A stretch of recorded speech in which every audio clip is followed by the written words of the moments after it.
जी बिस्मिल्लाहिर्रहमानिर्रहीम अस्सलाम वालेकुम जी नाजरीन तुसां दे पे झोंक टीवी वसेब दी आवाज़ और मैं तो अपना मेज़बान रिजवान हुसैन और जी नाजरीन जिमें कि सारा तौर डेरी की बुनियाद पर वादा होता है कि अस कहीं ना कहीं अहम शख्सियात के नाल तुहाडी मुलाकात करवाने इस टाइम में मौजूदा मदीनत और औलिया मुल्तान शरीफ के अंदर और मलिक एजाज हुसैन महेश साहब मेरे मौजूद हैं। आप हाई कोर्ट मुल्तान के वकील हैं। आप दे नाल गुफ्तगू करे सूँ आप दे कोल जानने की कोशिश करे सूँ जिहड़ा वकला का शोबा है उनके ते भी गलबात करे सूँ और मौजूदा जिहड़ा इस टाइम इशू एक चलता पी है लाहौर दे जिंदी वजह करके पूरे पंजाब दे हड़तालों का सिलसिला है और जिहदे साहिल परेशान थींदा पिया है, सोसाइटी के लोग परेशान थींदे पैन और यकीनन ये जिहड़ा है ईद के हवाले नाल भी गलबात करें।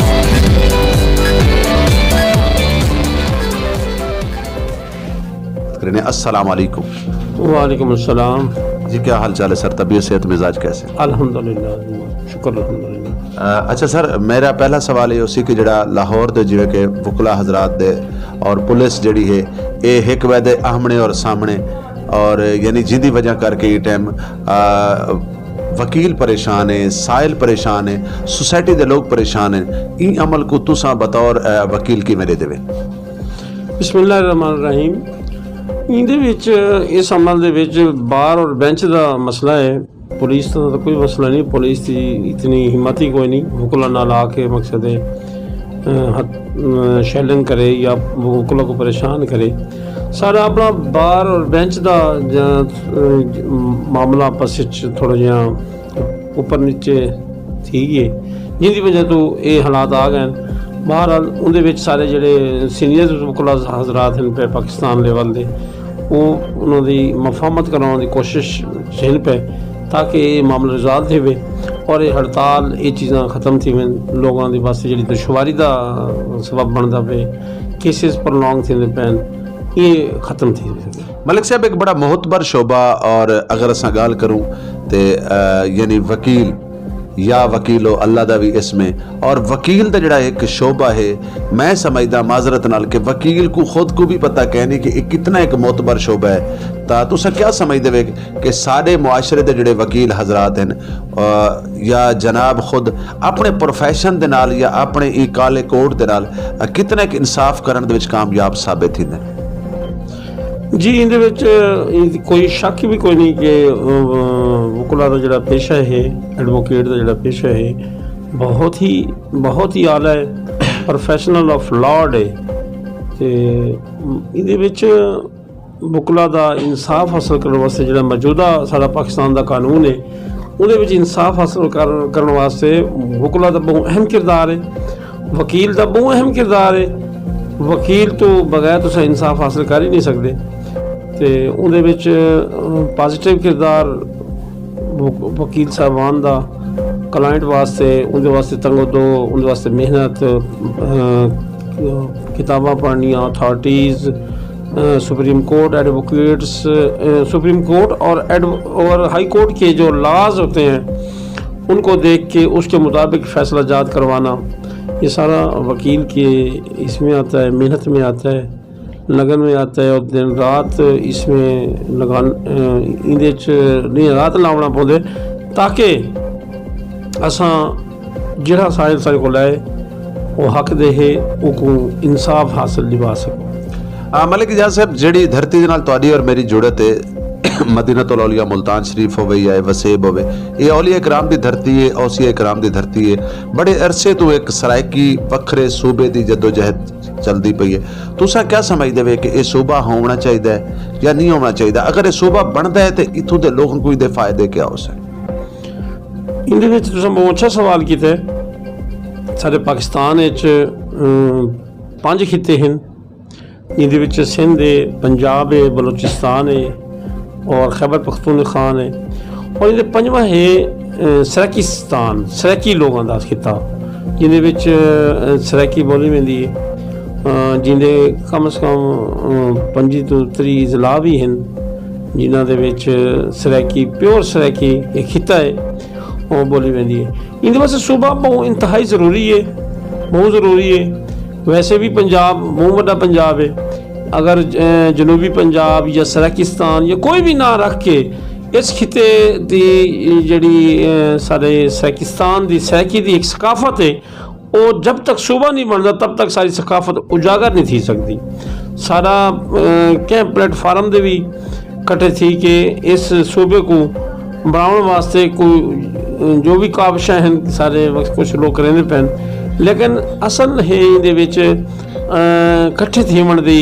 सारे बहावलपुर मुल्तान सारे ज़िले अगर कट्ठे थी के मेहनत करें तो सूबा बनना कोई मुश्किल कोई नहीं। लेकिन सारा आपस में भी थोड़ा बहुत इख्तलाफ है, जिमें आदे बहावलपुर आदे सारा अपना लैदा सूबा होना चाहिए, मुल्तान जनूबी पंजाब बन वजे कोई सूबा बनना चाहिए। सर ये जी तुम बहावलपुर वाली गल की ये तो एक सियासी साजिश है, वरना ना तो बहावलपुर के लोग चाहते हैं कि असा वखरे थी हूँ। ई टाइम मैं समझदा कि सराइकी वसेब के तरेवी इजला के जोड़े लोग हैं उन्होंने इया हसरत इया ख्वाहिश है कि ना बहावलपुर होवे ना मुल्तान होवे, सराइकिस्तान या इस खिते का एक वखरा सूबा होवे, एक शनाख्त होवे। बाकी ये सियासी प्रोपेगेंडे तो आपको भी इन्हों का पता हो। जी जी इहदे कोई शक नहीं, वाकई ये सियासी प्रोपेगेंडे हैं और ये वास्ते ये बकायदा सियासी तौर पर इस अमल को उजागर किया गया आपस फूट पाने वास्ते, ताकि ना ये आपस इकट्ठे थी ना ये सूबा बने। क्योंकि ये सूबा बनने वास्ते सराइकी खिता सराइकी वसेब और सराइकी जी आवाज़ है और जी एक सारी मिठी सराइकी की गुफ्तगू है, सारी एक सकाफत है, वो उजागर थी वैसी सारा साकू जड़ा असां एक किस्म का पंजाब दी ये साढ़े सारा खिता है टाइलन दे आंदा है टेल दे आंदा है। वो जड़े सारे फंड्स हैं वो जड़े सारे जड़े जितने जिला हैं वो सारे तरक्की करे सन सूबा बनने नाल, और खासकर मुल्तान भी तरक्की करे सी सारे। लेकिन इहदे वास्ते कट्ठे थी होना बहुत जरूरी है। इस मैं समझदा कि सराइकिस्तान होना चाहिए, मैं समझदा इस सकाफत को उजागर होना चाहिए। मलिक साहब अगर असा झोंक टीवी वसेब की आवाज़ की गल करूँ तो इन्हें हमेशा तो मजलूम लोगों की आवाज़ को बुलंद किया है। सियासी मैदान होवे, समाजी मैदान होवे, वुकला का मैदान होवे, ईवन के सराइकी वसेब बोलियां वजन वाली तमाम जबाना हो, बेशक उर्दू होवे, सराइकी होवे, पंजाबी होवे, पख्तून होवे, बलोची होवे, हर जबान को इन्हें प्रमोट किया। अगर असा झोंक टीवी की नुमाइंदगी की गल करें बतौर कानूनदान तुसां इहदी नुमाइंदगी को किवें देवे? नहीं, झोंक टीवी का बहुत अच्छा किरदार है। झोंक टीवी इहदे वास्ते वसेब वास्ते इस सब तो बड़ा इहदा जिहड़ा पॉजिटिव किरदार ये है कि इहदा ना ही झोंक वसेब है कि झोंक वसेब का मतलब असां सराइकी दे विच झोंक का मतलब ही इहो आखदे हैं कि वसेब इलाके की जिहड़ी सकाफत को उजागर करने का ना ही झोंक है, कट्ठे थीवण का ना ही झोंक है। तो इन्हों का बहुत अच्छा किरदार है, इस टीवी का बहुत अच्छा किरदार है और इनके वास्ते एक काफ़ी प्रोग्राम भी करे काफ़ी प्रोग्राम भी करे वे और बहुत अच्छा अमल है। ये बहुत अच्छा किरदार है, मैं अप्रिशिएट करना इस झोंक टीवी को कि इन्हें सारे खिते की आवाज़ को बुलंद करने वास्ते अहम किरदार अदा किया है। मलिक साहब अगर असा तुहाडे प्रोफैशन की गल करने हैं, असा वकील बतौर वकील तुहाडे प्रोफैशन की एक बड़ा मोतबर शोबा मोतबर हवाला जिंदा कि साइल को अल्लाह तो बाद वकील का सहारा आउंदा है, तुसां अपने प्रोफैशन ते कितने % मुतमिन हो? मेरे तो मैं भी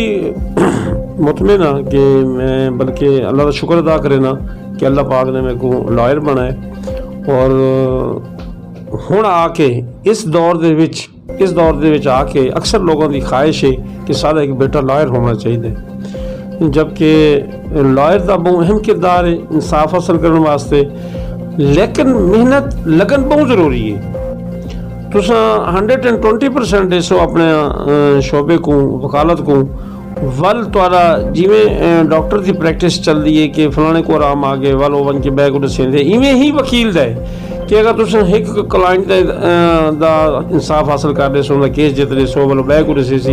इवें ही प्रैक्टिस है वकील की, इवें ही प्रैक्टिस है कि लोग दसेंदे कि फलां वकील को वनो यार अच्छा वकील है और वो अच्छा डिफेंड करेंदा है और वो केस को अच्छे तरीके नाल आर्गू करेंदा है तो उन्हें मेरा फलां इस तरह ही शायद ना प्रैक्टिस है। बहरहाल प्रैक्टिस वास्ते बहुत ज़रूरी है कि तुसां अपने पेशे नाल अपने प्रोफैशनल लाइल होवो और उनको फुल टाइम दो। ये पेशा भी फुल टाइम दा है, रात को तुसां किताबां पढ़ो, सुबह तुसां हाई कोर्ट पेश थी वो इतना कोर्ट से पेश थी वो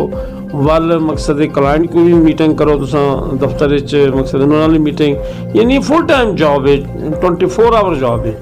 ਮਲਿਕ ਸਾਹਿਬ ਜਿਵੇਂ ਕਿ ਡਾਕਟਰ ਦਾ ਹਰ ਸ਼ੋਬੇ ਦੇ ਵਿੱਚ ਸਪੈਸ਼ਲਿਸਟ ਹੁੰਦਾ ਹੈ ਇਵੇਂ ਸਾਡੀ ਠਹਿ ਕੇ ਵਕੀਲਾਂ ਦੇ ਵਿੱਚ ਵੀ ਹਰ ਵਕੀਲ ਦਾ ਇੱਕ ਆਪਣਾ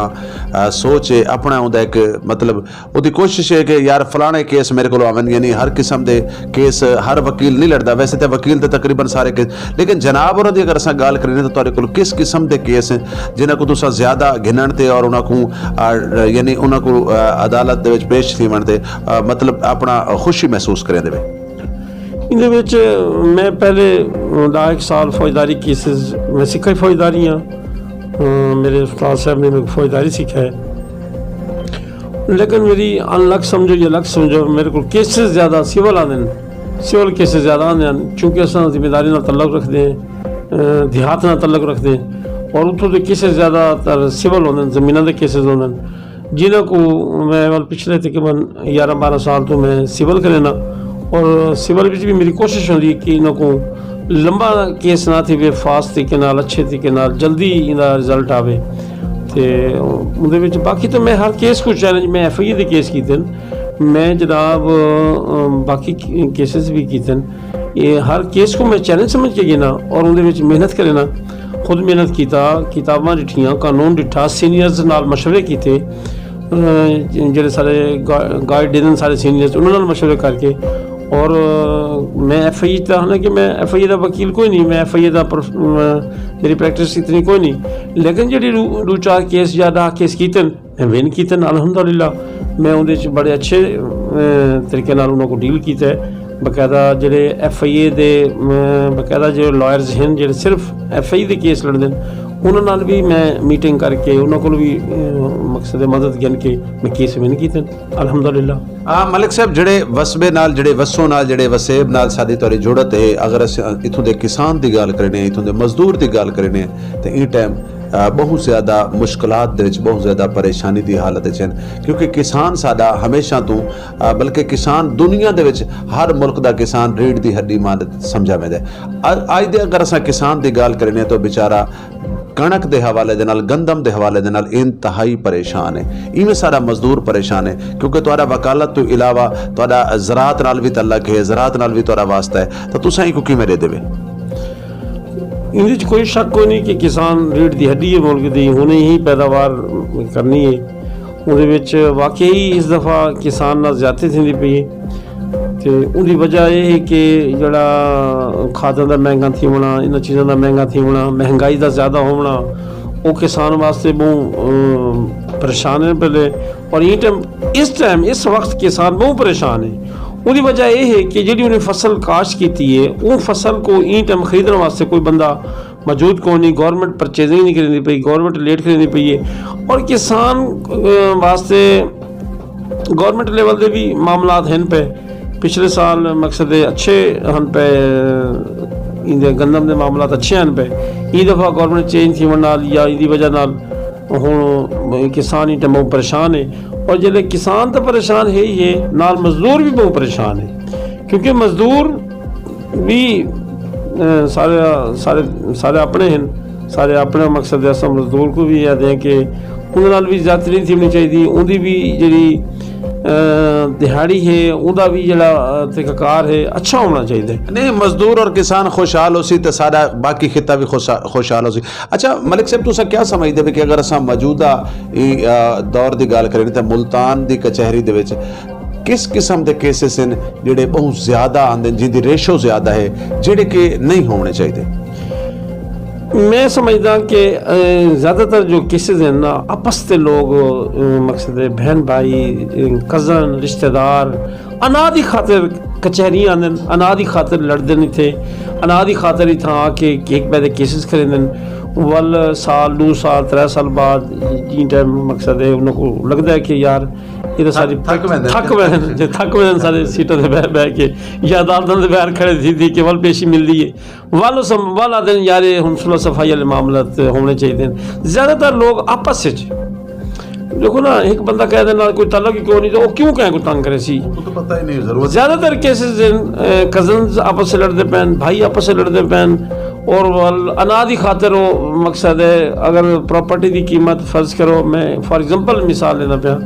प्रॉपर्टी की कीमत 20,000 है तो 30,000 लाने वास्ते तैयार हैं, ये गलत है। अना नहीं होनी चाहिए। जिथे तो हक बनता है वो हक को हासिल करने वास्ते तुम तंगो दो करो। अना की खातर पैसे लाने, कचहरी आना, ये करना ये गलत है, मैं ये समझदा। मलिक साहब, अगर कचहरी या अदालतां दे विच क्योंकि जिंदे कोल पैसे हैं वो ते कहीं भी वकील को वकील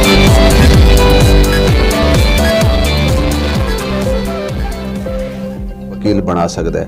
क्या ऐसा भी है तुहाडे कोलों या बाकी दीगर सिस्टम दे विच कि जिंदे कोल पैसे नहीं, वो बेचारा पैसे अफोर्ड नहीं कर सकता, वो कहीं भी जायज़ नजायज़ केस दे विच फसा होया है, तो आया क्या तुहाडे तरफों या बाकी कचहरी दे अगर असां सिस्टम को देते हैं, अदालती सिस्टम को देते हैं, तो उनके वास्ते बगैर पैसे वाला बंदा